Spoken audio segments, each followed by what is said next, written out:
Est-ce que vous vous êtes déjà demandé quel est le secret des gens qui n'ont aucun problème avec la nourriture? Cet ami insupportable qui maintient son poids sans le moindre effort? Vous savez, je ne pense pas qu'il y a de secret. Je pense avoir tout simplement une vie tout à fait saine. Vous avez compris que les régimes sont contre-productifs, mais la peur de grossir vous empêche de lâcher prise. Vous aimeriez vous libérer du poids de la restriction, mais vous vous en sentez incapable. Vous aimeriez calmer vos compulsions et vos obsessions alimentaires, mais vous craignez le regard des autres. Cette vidéo est faite pour vous.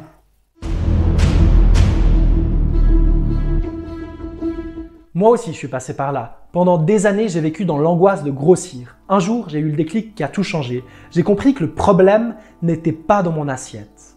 Aujourd'hui, je suis en paix avec mon corps et avec la nourriture. La peur et le contrôle sont de lointains et de mauvais souvenirs. Je m'appelle Haïdar et j'ai créé cette chaîne YouTube pour partager mon expérience avec vous.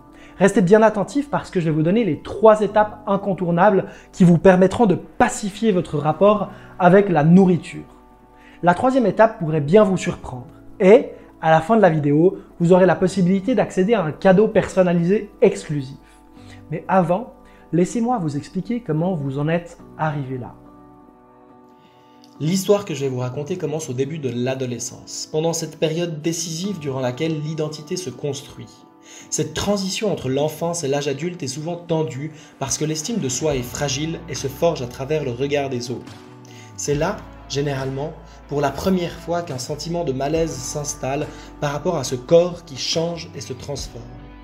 Et puisque la culture dans laquelle on vit véhicule des idéaux esthétiques, on se dit que ce serait le moyen d'obtenir l'approbation des autres, et donc le droit d'être reconnu, aimé et désiré. Ces besoins sont des besoins fondamentaux du développement de l'être humain. Malheureusement, la culture des régimes vient les pervertir en nous faisant croire que la minceur a le pouvoir de répondre à ces besoins cruciaux. En réalité, c'est exactement le contraire qui se passe. Plus on entre dans les régimes, plus notre estime de soi se fragilise parce que l'on s'accuse de soi-même des échecs qui sont en fait ceux des méthodes qu'on nous a vendues. Vous connaissez la suite. Des années d'effets yo-yo durant lesquels vous avez consacré toute votre énergie mentale et physique à tenter de contrôler votre poids. Il y a aussi le temps et parfois beaucoup d'argent qui ont été investis pour tenter, croit-on, de devenir plus mince. Mais c'est une illusion. Tous ces sacrifices, vous les avez faits pour répondre à votre besoin naturel et légitime de reconnaissance, d'amour et de validation. Chaque échec, chaque abandon est venu renforcer vos croyances limitantes sur vous-même et votre capacité à être une personne aimable. Vous avez fini par vous dire que vous étiez irrécupérable et que vous aviez un vrai problème. Cette histoire, c'est la mienne, mais c'est aussi celle de toutes les personnes qui me contactent en ce moment et que j'accompagne. Systématiquement le même profil. Des personnes hyper intelligentes, douées, volontaires et perfectionnistes, mais qui galèrent avec cette histoire de poids depuis des années. Alors, qu'est-ce qui s'est passé pour en arriver là?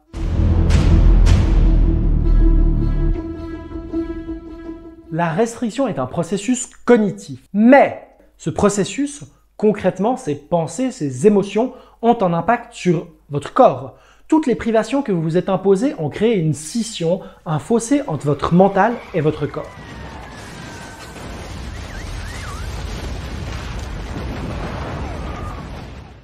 Un conflit est né à l'intérieur de vous. D'un côté, cette voix de votre tête qui adore le contrôle et qui veut atteindre cet idéal de beauté, et de l'autre, votre corps, qui se fout royalement des mannequins sur Instagram et qui veut simplement survivre. Alors, sans en avoir conscience, vous avez passé des années à osciller entre ce mental tyrannique et votre corps perpétuellement en état d'alerte. Le résultat de cette guerre est une souffrance insidieuse et toxique qui s'est progressivement répandue en vous. Sous quelle forme? Votre tête ne fait pas confiance à ce corps indomptable qui fait n'importe quoi et qui refuse de se soumettre, et votre corps se méfie de ce mental capricieux et qui peut déclencher une nouvelle famine à n'importe quel moment. Il faut imaginer que votre mental et votre corps forment un duo, comme celui d'un cavalier et son cheval. Le cavalier, c'est votre mental et le cheval, c'est votre corps. Si le cavalier brutalise son cheval et le force à se mettre en danger, celui-ci apprendra à se méfier et finira par se révolter. C'est exactement ce qui se passe à l'intérieur de vous. J'ai déjà fait une vidéo dans laquelle j'explique en détail comment ce cercle vicieux s'auto-entretient et détruit votre estime de vous. Je vous en parle juste après. Mais avant, je vous ai promis de vous donner le secret des mangeurs régulés. fait, la seule différence qui existe entre les mangeurs normaux et vous, c'est que pour un certain nombre de raisons, eux n'ont jamais déclenché ces hostilités envers leur corps. Ils n'ont jamais tenté de contrôler leur poids par le biais de la restriction alimentaire. D'ailleurs, souvent leur corps ne stocke que peu de gras. Pourquoi ? Pour répondre à cette question, il faut s'en poser une autre. Quelle est la fonction de la graisse corporelle ? La fonction principale des tissus adipeux est de constituer une réserve de calories au cas où elle viendrait à manquer dans le futur. En d'autres termes, le gras que vous détestez depuis si longtemps a pour objectif de garantir votre survie. Mais si le corps n'a jamais connu de manque, pourquoi ferait-il des réserves ? Pourquoi stocker du gras en prévision d'une circonstance qu'il n'a jamais connue ? Alors évidemment, les phénomènes physiologiques sont beaucoup plus complexes et des facteurs individuels, génétiques et contextuels entrent en jeu. Mais la direction générale reste la même. La restriction alimentaire favorise la prise de masse grasse sur le long terme. En introduction, je vous ai promis de vous donner les 3 étapes indispensables pour sortir des régimes. J'attendrai. Ces 3 étapes tournent autour du nom que j'ai choisi de donner à ma méthode.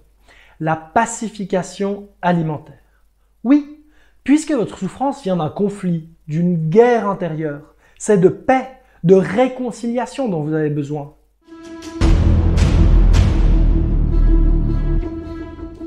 Alors, comment on fait ? La première étape est celle des drapeaux blancs. Vous devez mettre fin aux hostilités. Comment ? En retirant les restrictions et les jugements que vous vous infligez encore aujourd'hui. J'ai fait une vidéo qui s'appelle « Comment vaincre la peur de grossir » qui vous explique tout ça en détail. C'est d'elle dont je vous parlais tout à l'heure. Vous pouvez la retrouver en lien dans la description et je vous invite vivement à la regarder après celle-ci. Mais alors, qui est-ce qui doit commencer ?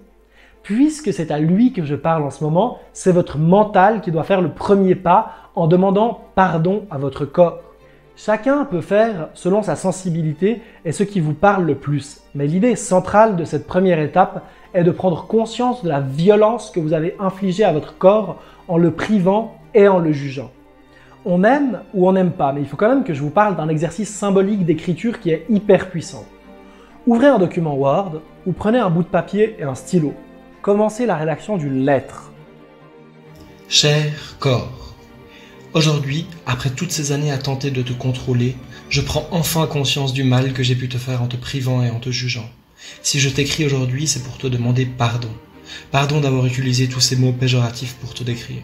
Pardon d'avoir voulu te contrôler en t'infligeant tous ces régimes. Pardon d'avoir...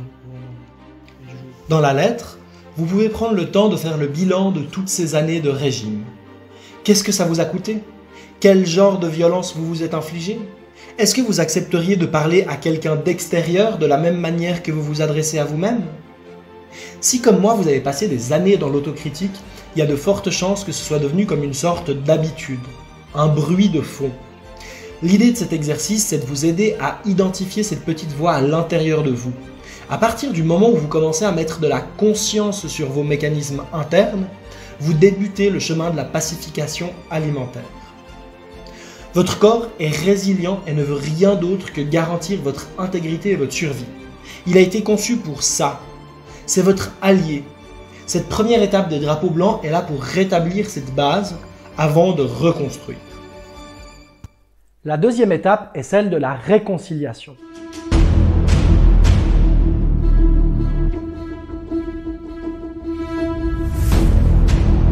C'est le moment de renouer une relation saine avec votre corps. Ça va prendre du temps et ce sera sûrement pas simple ni d'un côté ni de l'autre. Pour reprendre l'image de tout à l'heure, le cavalier croit que son cheval est imprévisible et agité. De son côté, le cheval n'a aucune confiance en ce cavalier brusque et capricieux qui tente de lui imposer n'importe quoi. Il va falloir de la patience et beaucoup de bienveillance pour que ces deux-là réapprennent à former un duo harmonieux. Il va y avoir des petites victoires et aussi quelques incidents. C'est normal, c'est un processus. Et c'est d'un processus d'amour qu'il s'agit dans cette seconde étape. Je parle d'amour, amour de soi. C'est un concept central, mais tellement vague et souvent, très souvent mal compris. Mal compris parce qu'assimilé à une forme d'égocentrisme ou de narcissisme malsain. Si vous voulez pacifier votre rapport à la nourriture, il est indispensable d'aimer votre corps. Et là, vous vous dites, Aimer mon corps en prenant du poids? Impossible, il a craqué. En fait, c'est un malentendu. Pour aimer votre corps, il n'est pas du tout nécessaire de le trouver beau. Certains conseillent des techniques pour vous auto-persuader que vous êtes beau, mais je crois que vous ne pouvez pas vous forcer à vous trouver esthétique. Il y a des jours où on se trouve sublime et d'autres où on se trouve carrément laid.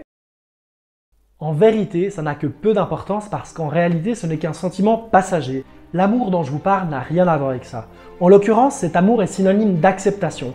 Vous avez le droit de trouver votre corps inesthétique, ça sert à rien de le nier. Mais pour autant, à l'instant où vous portez ce jugement sur votre apparence, j'aimerais vous inviter à vous souvenir que votre corps, depuis le jour de votre naissance, a été votre allié indéfectible. Vos jambes vous ont porté pour vous permettre d'aller vers ceux que vous aimez, tandis que vos bras vous ont permis de les enlacer. Vos mains vous ont toujours servi à expérimenter le monde par le sens du toucher, tandis que vos yeux ont donné l'occasion d'observer les plus beaux des paysages. Sans parler de votre cœur qui n'a jamais cessé de battre, tandis que vos poumons captent l'oxygène qui permet à chacune de vos cellules de mieux servir cet ensemble magnifiquement complexe et harmonieux. Le corps humain est un miracle de la vie et de l'évolution, et en l'occurrence on parle du vôtre, celui qui fonctionne sans arrêt pour vous servir. Ce corps résilient a toujours été là pour vous à tel point que vous n'avez même plus besoin d'y penser. Alors, qu'il soit esthétique ou non n'est pas la question, c'est un détail sur lequel il sera possible de travailler sur le long terme. Mais vous devez, avant tout, offrir cette acceptation inconditionnelle à votre corps. Je sais que ce que j'ai dit tout à l'heure ne concerne pas tout le monde. Certaines personnes souffrent de maladies et de handicaps qui limitent leur corps, mais souvent, ces difficultés nous aident à réaliser la valeur de la pleine santé. J'ai utilisé le terme inconditionnel qui signifie sans condition. Si vous voulez accéder à un véritable amour, une véritable acceptation, celle-ci doit être inconditionnelle. À chaque fois que vous êtes jugé sur votre apparence, positivement ou négativement, vous avez insidieusement fait comprendre à votre corps, donc à vous-même, que vous ne pouviez être accepté et aimé qu'à condition de correspondre à certains critères arbitraires. Et ça, c'est tout sauf de l'amour. Le second malentendu concerne l'acceptation qui serait synonyme de résignation. Encore une fois, c'est faux. Accepter votre corps tel qu'il est aujourd'hui ne veut pas dire que vous devez renoncer à en prendre soin ou à le faire évoluer. Bien au contraire, aimer votre corps aujourd'hui vous donnera l'impulsion d'en prendre soin dès demain. Si le cavalier déteste son cheval, comment pourrait-il en prendre soin efficacement? Vous ne pourrez prendre soin de votre corps véritablement que le jour où vous aurez accepté de lui offrir cet amour inconditionnel. Cette seconde étape, celle de la réconciliation, est probablement la plus longue et la plus difficile, mais le jeu en vaut la chandelle. Ce travail d'amour, d'acceptation du corps va vous amener dans un processus d'épanouissement qui durera toute votre vie et dont vous ne pouvez pas imaginer l'impact positif qu'il aura sur votre bien-être. Faire la paix avec soi-même est le plus beau des cadeaux que vous puissiez vous faire. Tous ceux qui ont fait ce travail pourront vous dire à quel point l'acceptation de soi a changé radicalement leur existence. Et depuis lors, je me sens vivre. Nous arrivons maintenant à la troisième étape, la plus surprenante, mais aussi la plus importante. Surprenante, pourquoi? La troisième étape est intégrer les deux premières.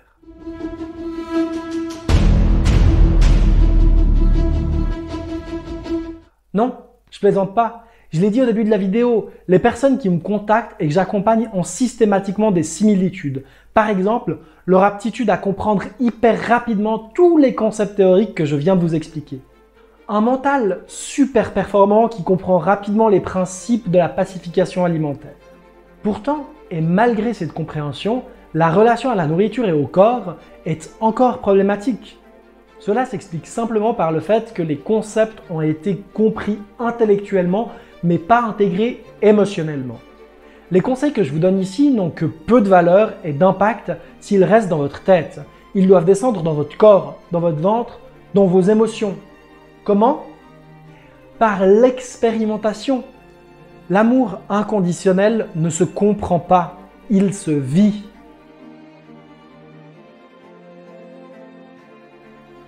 Permettre et accompagner l'intégration de ces principes, c'est la mission que je me suis donnée ici.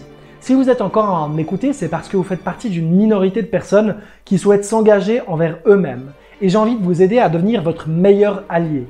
Pour cette raison, Et comme promis en introduction, j'aimerais vous offrir la possibilité d'obtenir gratuitement un bilan personnalisé. Concrètement, il s'agit d'un coaching téléphonique d'1 heure avec moi. L'objectif durant l'appel sera de discuter ensemble de votre situation actuelle et des blocages qui vous empêchent de pacifier votre rapport à la nourriture. Vous aurez évidemment la possibilité de poser toutes vos questions. Si ce cadeau vous intéresse, vous pouvez recevoir votre accès par email en cliquant sur le lien qui se trouve juste en dessous de la vidéo. Si vous voulez m'aider à faire grossir la chaîne, vous pouvez laisser un commentaire ou un pouce vers le haut pour m'aider dans le référencement. Dans tous les cas, je vous remercie pour votre attention et je me réjouis de faire votre connaissance. La liberté, la plus importante, c'est l'homme libre, mais l'homme libre à l'intérieur de lui-même. Et comme je pense que nous sommes tous un sac de nœuds, nous sommes une contrariété, et que c'est une chose très difficile d'unifier toute cette contrariété, alors pour moi, la liberté, c'est vraiment de pouvoir s'unifier à l'intérieur et d'être libre de soi-même. Voilà, finalement, d'être libre de notre propre combat intérieur.